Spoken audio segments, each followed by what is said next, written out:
پیدائش 18واں باب۔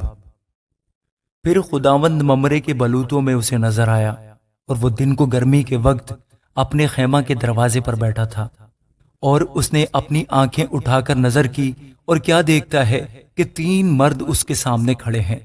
وہ ان کو دیکھ کر خیمہ کے دروازے سے ان سے ملنے کو دوڑا اور زمین تک جھکا اور کہنے لگا کہ اے میرے خداوند، اگر مجھ پر آپ نے کرم کی نظر کی ہے تو اپنے خادم کے پاس سے چلے نہ جائیں، بلکہ تھوڑا سا پانی لایا جائے اور آپ اپنے پاؤں دھو کر اس درخت کے نیچے آرام کریں۔ میں کچھ روٹی لاتا ہوں، آپ تازہ دم ہو جائیں، تب آگے بڑھیں، کیونکہ آپ اس لیے اپنے خادم کے یہاں آئے ہیں۔ انہوں نے کہا، جیسا تو نے کہا ہے ویسا ہی کر۔ اور ابراہیم ڈیرے میں سارا کے پاس دوڑا گیا اور کہا کہ 3 پیمانہ باریک آٹا جلد لے اور اسے گوندھ کر پھلکے بنا۔ اور ابراہیم گلہ کی طرف دوڑا اور ایک موٹا تازہ بچڑا لا کر ایک جوان کو دیا، اور اس نے جلدی جلدی اسے تیار کیا۔ پھر اس نے مکھن اور دودھ اور اس بچڑے کو جو اس نے پکوایا تھا لے کر ان کے سامنے رکھا، اور آپ ان کے پاس درخت کے نیچے کھڑا رہا، اور انہوں نے کھایا۔ پھر انہوں نے اس سے پوچھا کہ تیری بیوی سارا کہاں ہے؟ اس نے کہا، وہ ڈیرے میں ہے۔ تب اس نے کہا، میں پھر موسم بہار میں تیرے پاس آؤں گا، اور دیکھ تیری بیوی سارا کے بیٹا ہوگا۔ اس کے پیچھے ڈیرے کا دروازہ تھا، سارا وہاں سے سن رہی تھی، اور ابراہیم اور سارا ضعیف اور بڑی عمر کے تھے، اور سارا کی وہ حالت نہیں رہی تھی جو عورتوں کی ہوتی ہے۔ تب سارا نے اپنے دل میں ہنس کر کہا، کیا اس قدر عمر رسیدہ ہونے پر بھی میرے لیے شادمانی ہو سکتی ہے، حالانکہ میرا خاوند بھی ضعیف ہے؟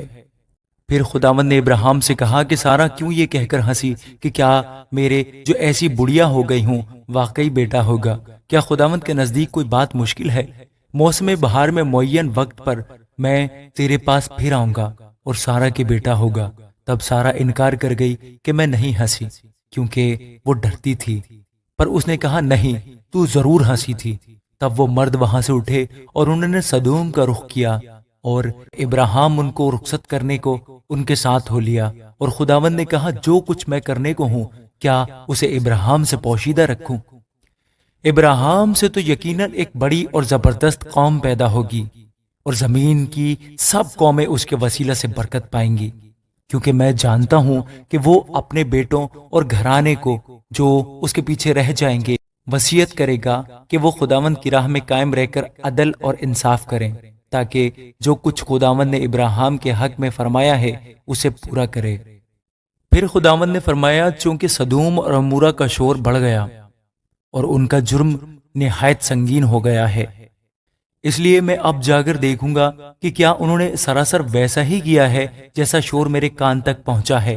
اگر نہیں کیا تو میں معلوم کر لوں گا۔ سو وہ مرد وہاں سے مڑے اور سدوم کی طرف چلے، پر ابراہیم خداوند کے حضور کھڑا ہی رہا۔ تب ابراہیم نے نزدیک جا کر کہا، کیا تو نیک کو بد کے ساتھ ہلاک کرے گا؟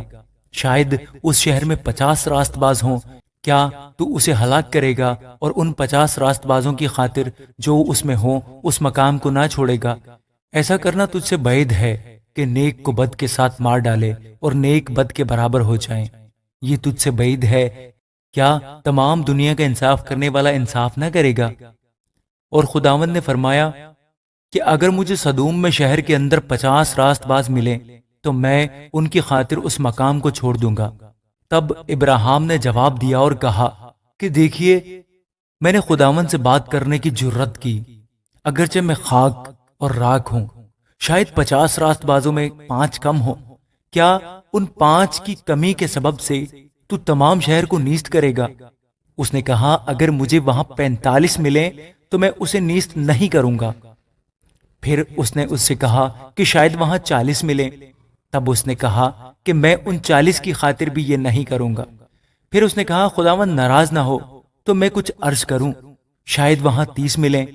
اس نے کہا، اگر مجھے وہاں 30 بھی ملیں تو بھی ایسا نہیں کروں گا۔ پھر اس نے کہا، دیکھیے، میں نے خداوند سے بات کرنے کی جرت کی، شاید وہاں 20 ملیں۔ اس نے کہا، میں 20 کی خاطر بھی اسے نیست نہیں کروں گا۔